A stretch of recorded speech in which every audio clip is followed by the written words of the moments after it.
Hi, I'm Josh Green, and this is Crash Course U.S. History. Our topic today is the Civil War, the bloodiest war in American history, which is obvious because both sides were American. Ooh, Mr. Green, don't you mean the War of Northern Aggression? Oh, stupid me from the South, stick to frying foods that aren't chicken as if they were chicken.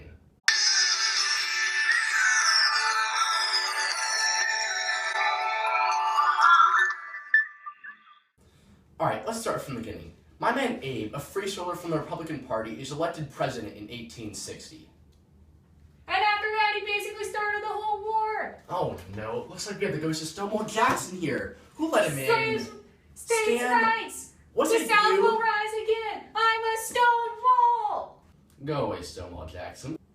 Lincoln's election prompted South Carolina to secede from the Union. He was so unpopular that he didn't even appear on their ballots, thinking him to be a threat to their long-standing doctrine of slavery. Wait, it's pronounced doctrine? Stan, why didn't you tell me this before? Anyway, because they share common goals and values with South Carolina, all the states in the lower South quickly followed suit and renounced their ties to the United States. Lincoln, now trying to intimidate the South, threatened to send additional soldiers to Fort Sumter to show the Confederacy who's boss. In response, the Confederates attacked Fort Sumter before the men and supplies could reach it, forcing the garrison to surrender by the next day, and boom, the start of the Civil War. Stan, was that globe expensive? After that sweet victory from our southern brethren, we got the upper South to secede with us and join our righteous cause. We all agreed to show those northern aggressors that they can't mess with our property. Sure, whatever, Stonewall Jackson. After Sumter, 11 states had declared allegiance to the Confederacy. The states that declared allegiance to the Confederacy include Texas, Louisiana, Arkansas, Mississippi, Alabama, Tennessee, Georgia, Florida, South Carolina, North Carolina, and Virginia. There were also 5 slave-holding states that were still in the Union, which include Missouri, Kentucky, West Virginia, Maryland, and Delaware. Despite all this, President Lincoln and Congress took full advantage of the absence of the Southern Democrats and enacted policies that had been stuck in gridlock for decades. Lincoln then suspended the constitutionally guaranteed writ of habeas corpus, which is Latin BS for produce the body, meaning that when someone is arrested, he or she must be presented promptly in front of a judge and informed of his or her charges.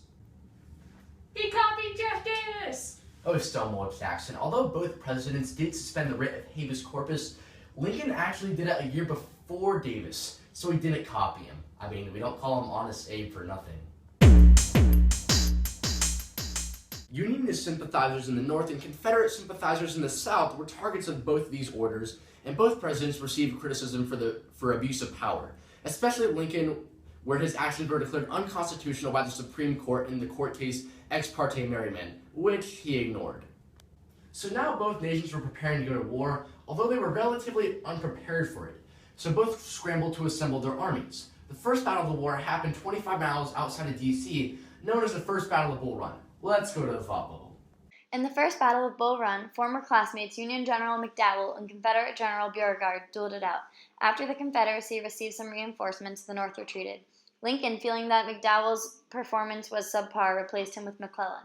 This was short-lived, though, as McClellan had a string of bad ideas for which Lincoln called him back to Washington.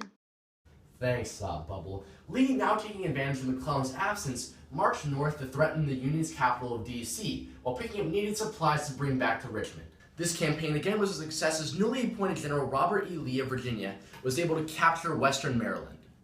General McClellan met Lee there, who was on his way to the Union capital of Washington, D.C. at the Battle of Antietam, which was the bloodiest 24 hours of the entire Civil War, where an average of 1 person died every second. Lee's troops were defeated and retreated back to Richmond. McClellan, obviously not having thought over his life hard enough when he got sent back to D.C., didn't pursue the Confederate troops. This ticked off Lincoln a lot and caused him to replace him with General Burnside, and the war in the East then became a stalemate. Then the crowd favorite, Honest Abe, had to go and make the war officially about slavery with the Emancipation Proclamation, ruining our lives again. And I thought this guy was about preserving the Union, but what did I know? Finally, Stonewall Jackson's right about something. The focus of the war was no longer about preserving the Union, but rather freeing the slaves. The Emancipation Proclamation allowed Lincoln to firmly demonstrate his executive war powers, avoid foreign conflict with foreign nations, and also paved the way for total abolition of slavery. And this is about the time when another critical turning point in the war happened, the Battle of Gettysburg. Let me give you the rundown on Gettysburg. To the thought bubble we go. Whoa. Only I say let's go to the thought bubble. I'm sorry, I wasn't thinking. Are you okay? I'm fine. A little wounded. I think I'll survive. Just pass me a tissue. Just cut this part out, Sarah. Just cut it out. Just let him do the thought bubble. Alright, man. So Gettysburg. Stan here, speaking on behalf of Stonewall.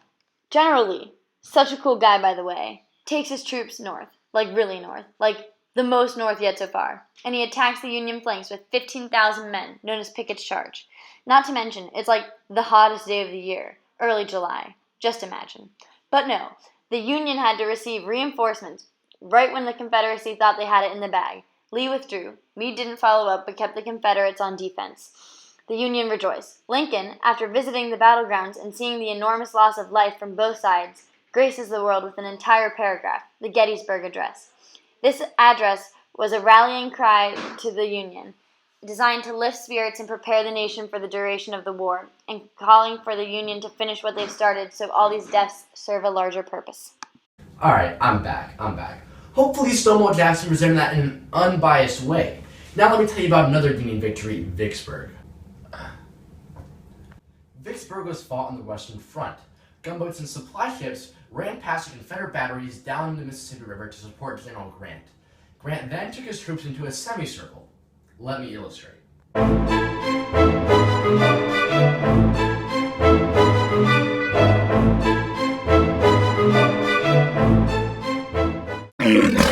the siege of Vicksburg, the tide of the war was turned toward the Union, but it hadn't met its primary objective of destroying the South's will to fight in order to end the war. And then ordered General William T. Sherman to end the Confederacy once and for all by crushing its morale and destroying its much-needed supply line. I'm Stan. We don't really know where Josh Green is right now, but he was supposed to be here 30 minutes ago, so we're just gonna move on without him and do the open letter. Let's see what's in the secret compartment. It's a gift. Stan, you shouldn't have. It's Savannah. I really don't get it. Maybe this is why people tell you to read the letter before opening a gift. Dear Lincoln, I've burned all the stuff. All of it. This is the culmination of a month-long march from Atlanta to Savannah. Hope you don't miss me too much. Lots of love. I wonder who could have written this. I'm gonna go with the one guy who I know loves burning stuff. William T. Sherman. Am I right? I'm right? I guess this gift now makes sense. Savannah? Lincoln's Christmas present from Sherman was the bloody carcass city of Savannah. Best wishes. Stan.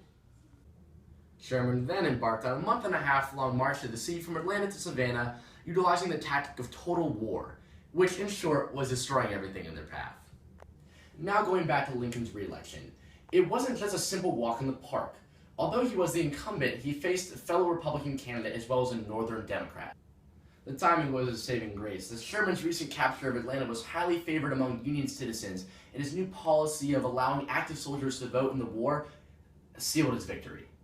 Lincoln helped form the National Union Party, which isolated Democrats calling for peace, and he chose Andrew Johnson, a pro-war Southern Unionist, as his running mate. So you might want to view the next video on Reconstruction to see all the Andrew Johnson drama unfold. Now, at this point in the war, Lee's troops were running out of cards to play and growing more desperate each day.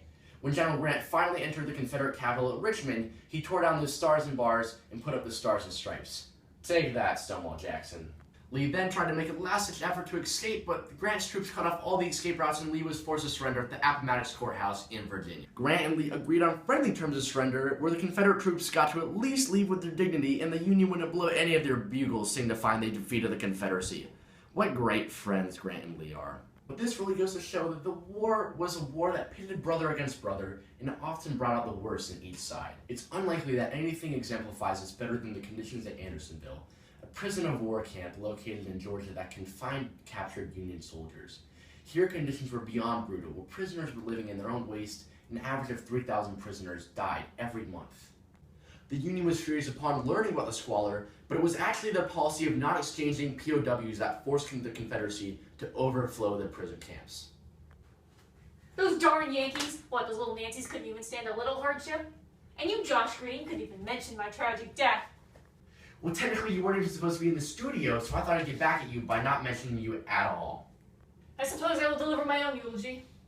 Stonewall Jackson was a universally adored general from the great state of Virginia. He served faithfully under the masterful General Robert E. Lee, and they had the war in the bag until that terrible day at Chancellorsville. Well, maybe not so terrible after all. I mean, you want to tussle? Yeah, I'll just get one of your own soldiers to shoot you. After the Union won the Civil War, a period of tumult and turbulence found its way into American history, known as Reconstruction, where some of the most influential constitutional amendments would be introduced. They continue to shape the way we look at race and human rights in this nation today. And although we still experience our share of problems in this area, I hope we all agree that the progress we have made is undeniable. And although we usually think war is a bad thing, it does have the ability to inspire lasting change, and that will be its legacy. Thanks for watching. See you next week.